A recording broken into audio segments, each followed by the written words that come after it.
Dans cette vidéo, nous allons voir l'art du suivi. Vous venez de participer à un salon ou une expo et vous êtes rentré à la maison.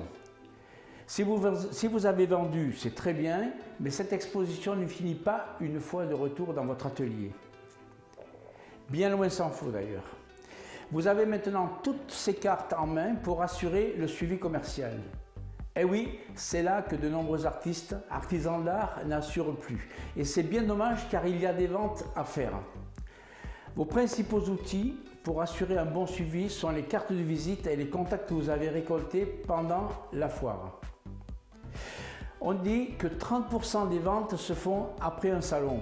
Pour peu, bien sûr, que vous vous soyez démené sur votre stand pour récupérer les contacts. Et je peux vous garantir que ça marche car avec un collègue galeriste, nous avons eu plusieurs occasions de faire des ventes grâce au suivi commercial après salon. Vous savez donc que maintenant il est l'heure d'assurer un suivi, alors comment faire?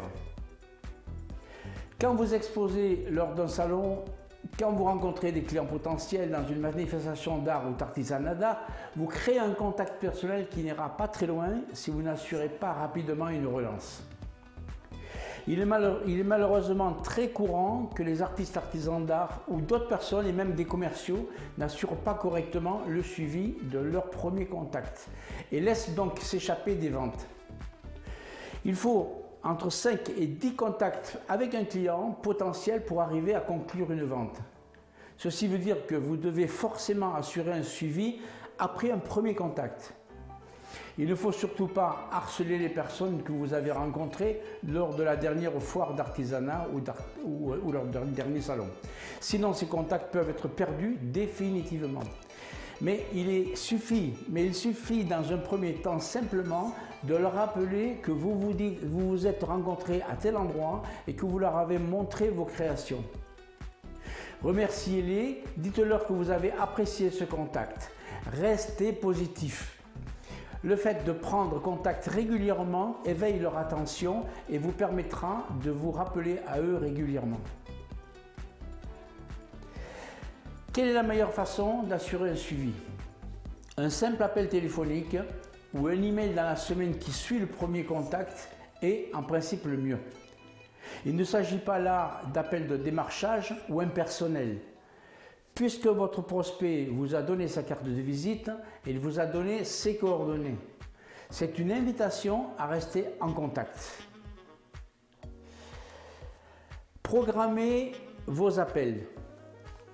Planifiez sur votre agenda tous ces suivis, sinon vous les remettrez à plus tard et souvent vous les oublierez. Ne laissez pas passer trop de temps. Votre contact pourrait ne plus se souvenir de vous ou de votre rendez-vous et vous auriez du mal à lier un contact agréable.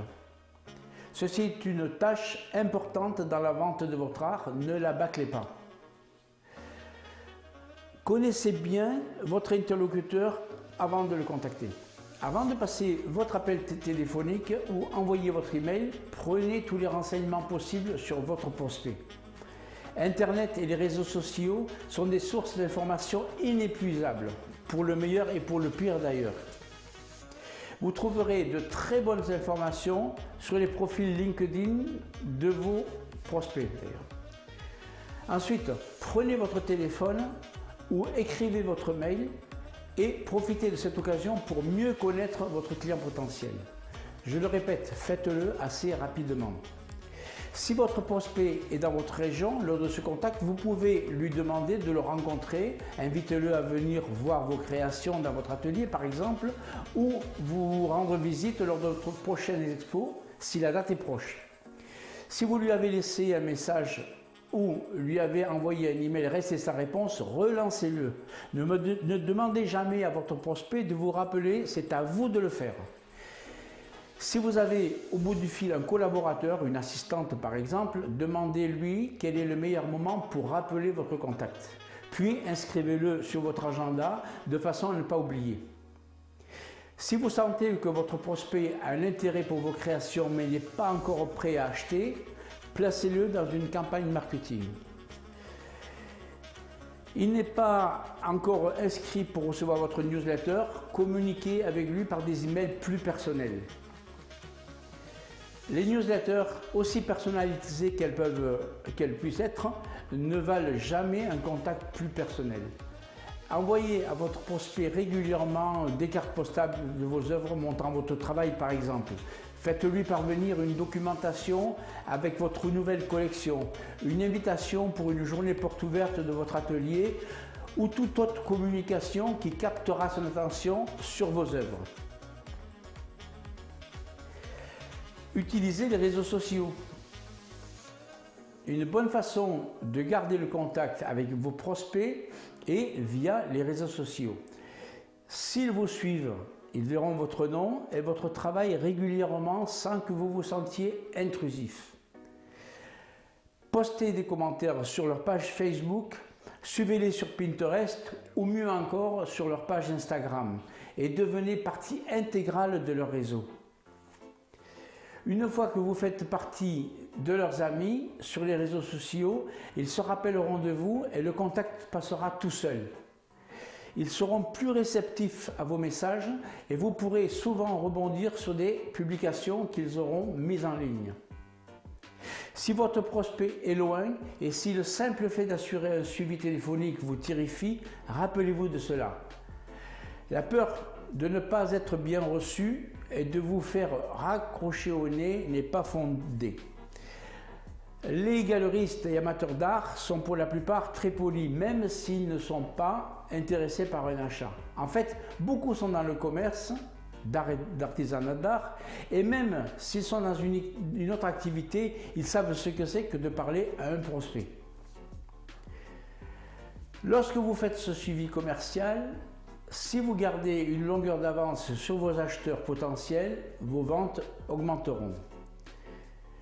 Surtout, ne restez pas passif après un salon ou une expo. Il y a peu de chances que les contacts que vous avez eus, les gens que vous avez vus sur le salon, reviennent de même vers vous. Soyez actifs dans vos suivis et vous en serez récompensés. Voilà pour ces quelques points que nous reprenons en détail dans notre formation communication et techniques de vente adaptées aux artistes artisans d'art et agents d'artistes.